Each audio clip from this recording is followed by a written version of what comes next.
नमस्कार दोस्तों, स्वागत है आपका हमारे इस नए वीडियो में। दोस्तों 30 डेज कंप्यूटर ट्रेनिंग प्रोग्राम का ये हमारा थर्ड पार्ट है। इससे पहले हमने 2 वीडियो कवर किए हैं जिसमें हमने आपको कंप्यूटर के इंट्रोडक्शन के बारे में बताया है, साथ ही कंप्यूटर के जनरेशन के बारे में, साथ ही इनपुट और आउटपुट डिवाइस क्या होते हैं, कंप्यूटर के कितने टाइप होते हैं, इन सारी चीज़ों के बारे में हमने पहले 2 वीडियो में कवर कर दिया है। तो अगर आपने उस वीडियो को नहीं देखा है तो आप चैनल के प्लेलिस्ट में जा करके उस वीडियो को देख सकते हैं, नहीं तो उन दोनों वीडियो का लिंक आपको इस वीडियो के डिस्क्रिप्शन में मिल जाएगा, जहां से आप उस वीडियो को देख सकते हैं। तो दोस्तों चलिए हम इस वीडियो में हम लोग जान लेते हैं कि मेमोरी क्या होता है, यह कितने टाइप का होता है, इनका उपयोग कहाँ होता है। तो चलिए दोस्तों बिना देरी किए हुए वीडियो को करते हैं शुरू।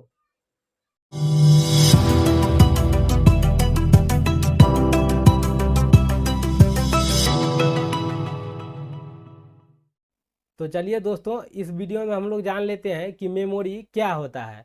दोस्तों मेमोरी की अगर बात करें तो मेमोरी जो है एक स्टोरेज का काम करती है। मेमोरी के हम लोग डिफिनीशन को जान लेते हैं। सबसे पहला जैसे पॉइंट है कि व्हाट इज मेमोरी, मेमोरी क्या होता है। तो मेमोरी जो होता है, मेमोरी वह जगह है जहाँ कंप्यूटर प्रोग्राम और डेटा को संग्रहित या इकट्ठा किया जाता है। उदाहरण के लिए हमारा माइंड भी एक मेमोरी की तरह कार्य करता है। उसी तरह कंप्यूटर में डेटा को सुरक्षित या स्टोर रखने के लिए मेमोरी की आवश्यकता होती है।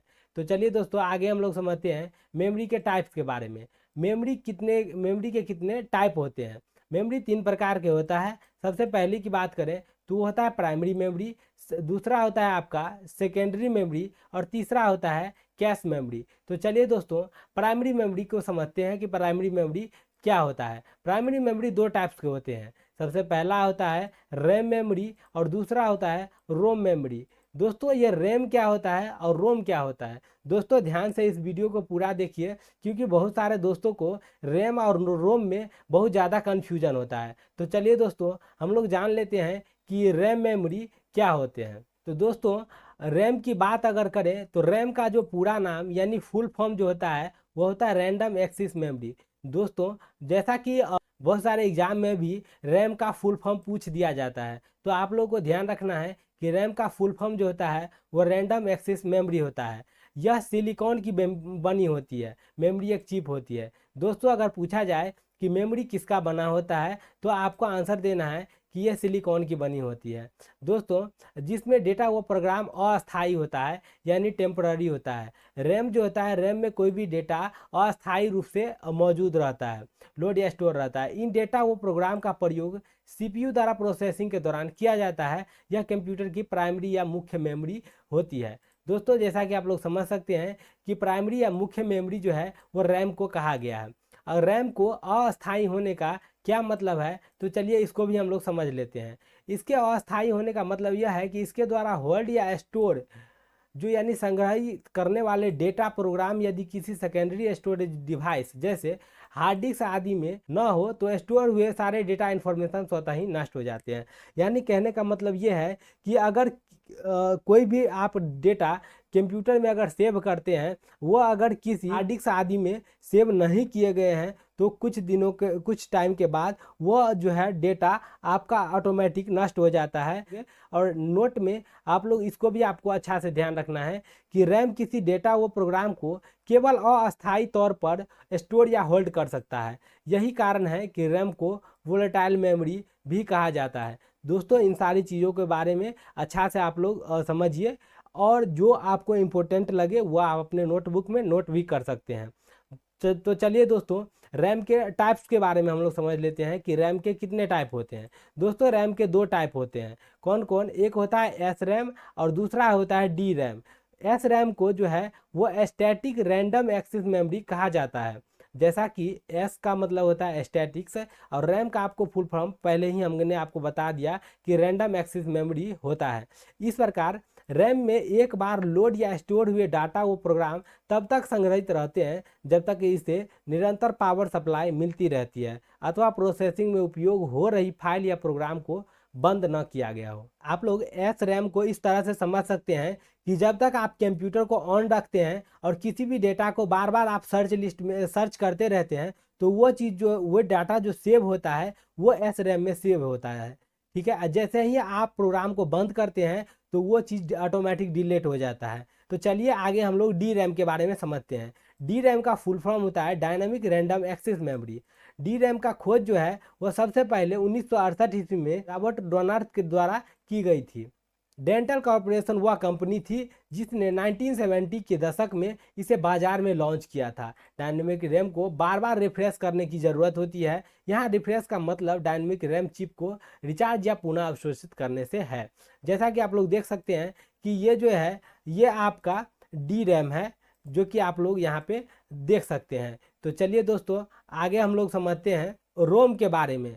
दोस्तों ये रोम क्या होता है इसके बारे में चलिए हम लोग समझते हैं। जैसा कि आप बगल के चित्र में भी देख सकते हैं कि ये रोम है। तो रोम का अगर डिफिनीशन की बात करें तो रोम कंप्यूटर की मुख्य अथवा प्राइमरी मेमोरी कहा जाता है। मेन मेमोरी या प्राइमरी मेमोरी इसी को कहा जाता है, जिसका पूरा नाम रीड ओनली मेमोरी होता है। परमानेंट मेमोरी भी इसको कहते हैं, जिसमें संग्रहित डेटा व प्रोग्राम विद्युत सप्लाई न होने पर अथवा कंप्यूटर बंद होने पर भी नहीं मिटता, वो ज्यों का त्यों ही रहते हैं। यही वजह है कि रोम को नॉन वोलेटाइल मेमोरी या फिर परमानेंट मेमोरी कहा जाता है। आई होप कि आप लोग रोम के बारे में अच्छा से समझ गए होंगे कि रोम क्या होते हैं। तो जैसा कि हमने मेमोरी के 3 प्रकार बताए थे। पहला मेमोरी टाइप बताया था प्राइमरी मेमोरी, जिसमें रैम और रोम के बारे में हमने आपको अभी जानकारी दिया। तो चलिए आगे हम लोग जान लेते हैं सेकेंडरी मेमोरी क्या होता है और इसके क्या कार्य होते हैं। दोस्तों सेकेंडरी मेमोरी की अगर बात करें तो इस मेमोरी को अलग से जोड़ा जाता है। यह मेमोरी स्टोरेज के काम आता है, इसलिए इसे सेकेंडरी डिवाइस भी कहा जाता है। अगर उदाहरण की बात करिएगा तो magnetic tape, magnetic disk, hard disk, optical disk जैसे सीडी डीवीडी जो होता है और यूएसबी ड्राइव, ये सारे सेकेंडरी मेमोरी होते हैं, जो कि आप लोग देखते होंगे कि कंप्यूटर में इसको अलग से लगाया जाता है। दोस्तों जैसा कि आप लोग यहाँ पे आपको पिक्चर में भी आपको देखने को मिल जाएगा मैग्नेटिक टेप, मैग्नेटिक डिस्क, साथ ही साथ आपको डीवीडी ड्राइव भी मिल जाएगा और यूएसबी ड्राइव भी मिल जाएगा। तो दोस्तों आई होप कि आपको अच्छा से ये समझ में आ गया होगा कि सेकेंडरी मेमोरी क्या होता है। तो चलिए दोस्तों थर्ड हम लोग मेमोरी की बात करें, जिसको बोला जाता है कैश मेमोरी।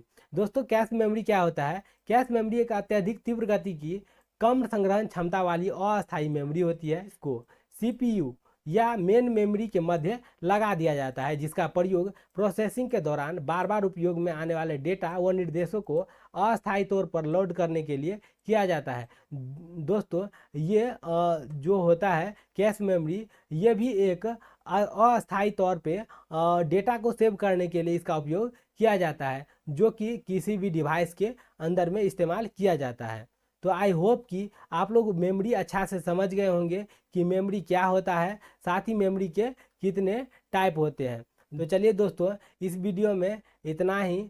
आप तब तक इसी के प्रैक्टिस कीजिए। आगे आने वाले वीडियो में हम लोग सीपीयू और भी डिवाइस के बारे में समझेंगे कि सीपीयू क्या होता है, इसका प्रोसेसिंग किस तरह से होता है। तो चलिए दोस्तों हम लोग नेक्स्ट वीडियो में मिलते हैं, तब तक के लिए जय हिंद।